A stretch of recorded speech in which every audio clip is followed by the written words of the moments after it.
को दशकों तक सीमित विकल्प के रूप में देखने वाली बीजेपी ने इस धारणा को तोड़ने का काम किया है। इन चुनाव परिणामों ने साबित किया है कि वामपंथ के अवैध दुर्ग भी अब दरक रहे हैं और राजनीतिक जमीन भी खिसकती हुई दिखाई दे रही है। केरल की राजनीति में अब संकेत नहीं, सीधा संदेश। स्थानीय निकाय चुनावों ने साफ कर दिया, केरल अब सिर्फ लेफ्ट बनाम कांग्रेस नहीं रहा। तिरुवनंतपुरम नगर निगम पर भाजपा की जीत ने वामपंथ के अजय किले का मिथक तोड़ दिया। राजधानी हाथ से जाना सत्ता के केंद्र से सीधी बेदखली है। अन्य नगर निगमों में भी भाजपा की आक्रामक मौजूदगी रही। कई जगह दूसरे नंबर पर रहकर पार्टी ने मुकाबले को तीन तरफा बना दिया। भाजपा ने सीटें ही नहीं जीती, सियासी फॉर्मूले भी तोड़े।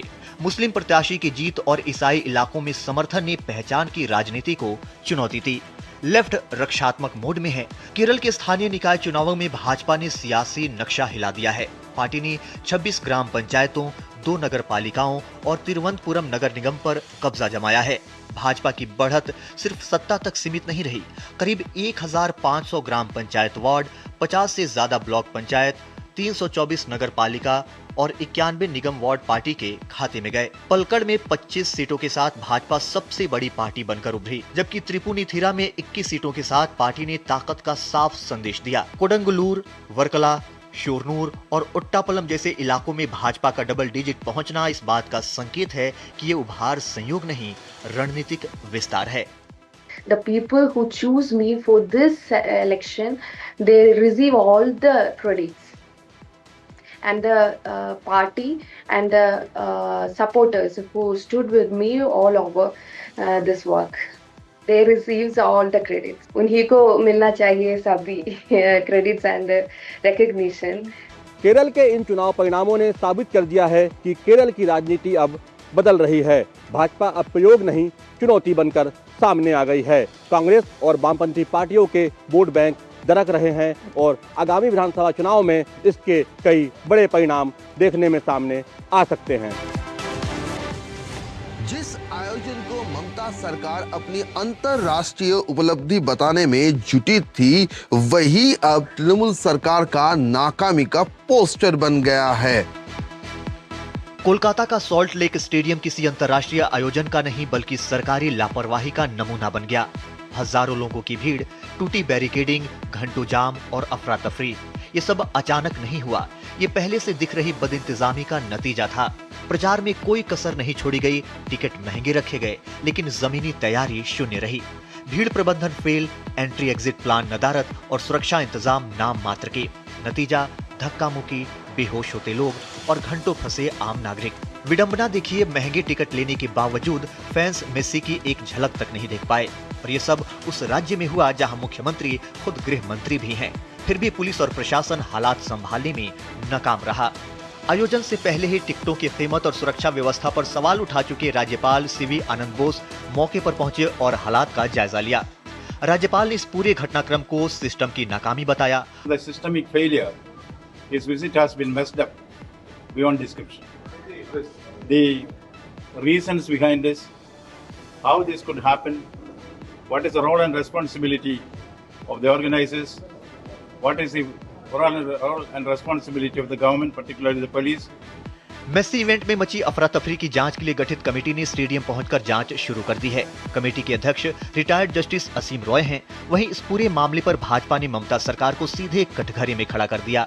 भाजपा ने इसे बंगाल की अंतर्राष्ट्रीय बेइज्जती करार दिया है और जिम्मेदारी तय करने की मांग की है। ऐसा दुर्दशा हुआ, इतनी लज्जाजनक बात है कि प्रोग्राम नहीं हो पाए, मेसी को भागना पड़ा। वहाँ शाहरुख खान भी उपस्थित थे, वो बेचारा आया नहीं पाया डायस में। कौन था उसके पीछे? टीएमसी के नेता मंत्री साहब उसको घेर लिए खाली पॉलिटिकल माइलेज के लिए। इंटरनेशनल बेइज्जती हुई बंगाल की। इस मामले में गिरफ्तार आरोपी शतद्रु दत्त को अदालत ने 14 दिन की न्यायिक हिरासत में भेज दिया है। मेसी एपिसोड अब सिर्फ एक असफल आयोजन नहीं रहा, ये ममता सरकार की प्रशासनिक क्षमता, जवाबदेही और प्राथमिकताओं पर सीधा सवाल है। सवाल साफ है, क्या इस बद इंतजामी का जिम्मेदारी तय होगी? कांग्रेस जहां भी हाथ डालती है आग लगा लेती है और इस बार आग खुद पर लगी है। दिल्ली के एसआईआर विरोधी रैली में प्रधानमंत्री मोदी के खिलाफ विवादित नारे लगाए गए। अब ये नारा कांग्रेस के लिए सियासी हादसा बनता जा रहा है। इस घटना के बाद से ही कांग्रेस भाजपा के निशाने पर है और पार्टी नेतृत्व को कोई जवाब देते नहीं बन रहा। संसद के शीतकालीन सत्र के बीच रामलीला मैदान में कांग्रेस की रैली विरोध कम और विवाद ज्यादा बन गई। प्रधानमंत्री का नाम लेकर लगाए गए आपत्तिजनक नारों के वीडियो सामने आते ही हंगामा मच गया। भाजपा प्रवक्ता प्रदीप भंडारी ने वीडियो साझा किया, जिसके बाद कांग्रेस की रणनीति पर ही सवाल उठने लगे। कांग्रेस पार्टी अब मुस्लिम लीगी माओवादी एजेंडा के तहत चलते हुए एक राजनीतिक दल के स्थान पर अराजकता का मंच बनती चली जा रही है। भाजपा ने कांग्रेस पर तीखा हमला बोला। भाजपा का कहना है कि लगातार हार ने कांग्रेस को बौखला दिया है। सत्ता में वापसी की हड़बड़ी में कांग्रेस मुद्दों से भटक रही है और निजी हमलों को ही अपनी राजनीति बना रही है, जो उसे और कमजोर कर रहा है। कांग्रेस के नेता कांग्रेस के हाईकमांड के इशारे पर प्रधानमंत्री को समाप्त करने की बात कर रहे हैं। और इस रैली से कांग्रेस को क्या हासिल हुआ, ये भले भविष्य बताए, लेकिन इतना साफ है कि विवादित नारों ने कांग्रेस को फिर बैकफुट पर धकेल दिया है। भाजपा का आरोप है कि कांग्रेस न रणनीति में स्पष्ट है, न नेतृत्व में। एसआईआर के मुद्दे को संजीवनी बनाने निकली कांग्रेस पार्टी अब खुद ही कटघरे में खड़ी है। बिहार विधानसभा चुनाव में एसआईआर के मुद्दे ने कांग्रेस समेत पूरे महागठबंधन को ले डूबा, लेकिन कांग्रेस ने इससे सबक नहीं लिया। अब सबसे बड़ा सवाल ये है कि क्या कांग्रेस पार्टी खुद को बदलेगी या हमेशा की तरह खुद को ही क्लीन बोल्ड करती रहेगी।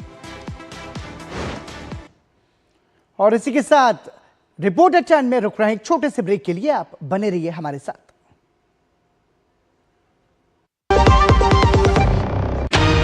इस देश की हर माँ, बच्चे, बूढ़े, जवान, खिलाड़ी, डॉक्टर, इंजीनियर, सबको गाय भैंस की दूध की शक्ति पर भरोसा है। पर जब इन पशुओं को कपिला पशु आहार मिलेगा, तभी तो दूध सिर्फ ज्यादा ही नहीं, शक्ति से भरपूर भी होगा। कपिला पशु आहार, देश का नंबर 1 पशु आहार। व्यक्तिगत जानकारी के लिए ऑनलाइन अनुरोधों से रहें सावधान। कुछ भी जानकारी देने से पहले जरूर सोचें। कोई भी वैधानिक कंपनी फोन या इंटरनेट पर आपसे निजी जानकारी कभी भी नहीं मांगती। इसलिए ऐसे कॉल या ईमेल आने पर अपनी जानकारी देने से पहले समझदारी दिखाएं और सावधानी बरतें।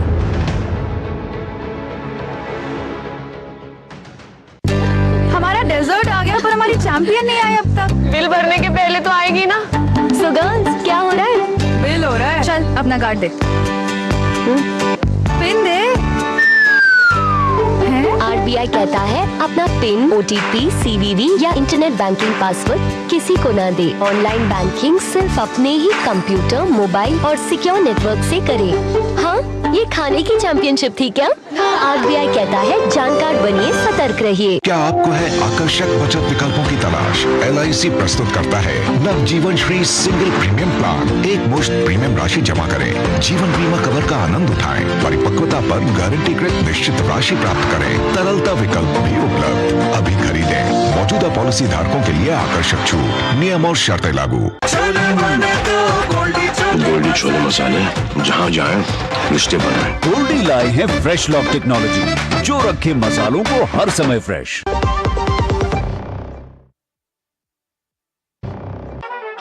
कहाँ है? जॉब पर हूँ। बस अभी ऑफिस पहुँचा हूँ। ऑफिस में? मेरा भी ऑफर लेटर आ गया है और 10 दिन में ज्वाइनिंग है। अरे वाह, फिर तो तुम प्रधानमंत्री विकसित भारत रोजगार योजना से जुड़ो। प्रधानमंत्री विकसित भारत रोजगार योजना करीब 3.5 करोड़ नौजवानों को रोजगार के नए अवसर बनाएगी। भारत सरकार की इस योजना से पहली जॉब पाने वाले एम्प्लॉइज को उनकी सैलरी के साथ 15,000 तक का इंसेंटिव 2 किश्तों में मिलेगा। मतलब नौकरी, सिक्योर फ्यूचर और बचत तीनों एक साथ। योजना की अधिक जानकारी के लिए pmvbry.labor.gov.in पर विजिट करें। ब्रेक के बाद एक बार फिर आपका स्वागत। आप देख रहे हैं रिपोर्टर 10 और अगली खबर उत्तर प्रदेश से। कोई प्रयोग नहीं, सटीक सियासी चाल। पंकज चौधरी अध्यक्ष, 7 बार के सांसद, प्रदेश की कमान। भाजपा का पावर मूव।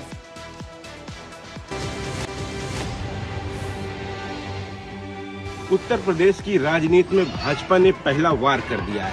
7 बार के सांसद और केंद्रीय मंत्री पंकज चौधरी को प्रदेश अध्यक्ष बनाकर पार्टी ने साफ कर दिया है 2027 की लड़ाई संगठन से लड़ी जाएगी और नेतृत्व कमजोर नहीं दमदार होगा। लखनऊ के डॉक्टर राम मनोहर लोहिया राष्ट्रीय विधि विश्वविद्यालय में हुए मेगा इवेंट में मुख्यमंत्री योगी आदित्यनाथ और केंद्रीय मंत्री पीयूष गोयल की मौजूदगी में पंकज चौधरी के नाम की औपचारिक घोषणा हुई। शनिवार को नामांकन, कोई दूसरा दावेदार नहीं और आज निर्विरोध अध्यक्ष की मुहर। ये सिर्फ औपचारिक प्रक्रिया नहीं थी, इस बात का संकेत था कि पार्टी नेतृत्व के भीतर पंकज चौधरी को लेकर पूर्ण सहमति और भरोसा है। ये उत्साह के संगठन पर्व में आज दिनांक 14 दिसंबर 2025 के शुभ अवसर पर मुझे बड़ी प्रसन्नता हो रही है यह घोषित करते हुए कि सर्वसम्मति से भाई पंकज चौधरी जी जनता पार्टी उत्तर प्रदेश के नवनिर्वाचित प्रदेश अध्यक्ष के रूप में घोषित करते हुए बहुत प्रसन्नता हो रही है। पंकज चौधरी को प्रदेश अध्यक्ष बनाना सिर्फ संगठनात्मक बदलाव नहीं बल्कि भाजपा की सोशल इंजीनियरिंग का अगला चरण है। भाजपा ने भले ही 2022 में 255 सीटें जीती हों, लेकिन नेतृत्व इस हकीकत को भी मानता है कि 84 सीटों का नुकसान एक चेतावनी थी। पूर्वांचल, अवध और बुंदेलखंड के कुछ हिस्सों में पिछड़ा, अति पिछड़ा और कुर्मी वोट बैंक में सेंध लगाना भाजपा को स्वीकार नहीं था। यही वजह है कि अब कमान ऐसे नेता को दी गई है जो पूर्वांचल का दमदार चेहरा है। 7 बार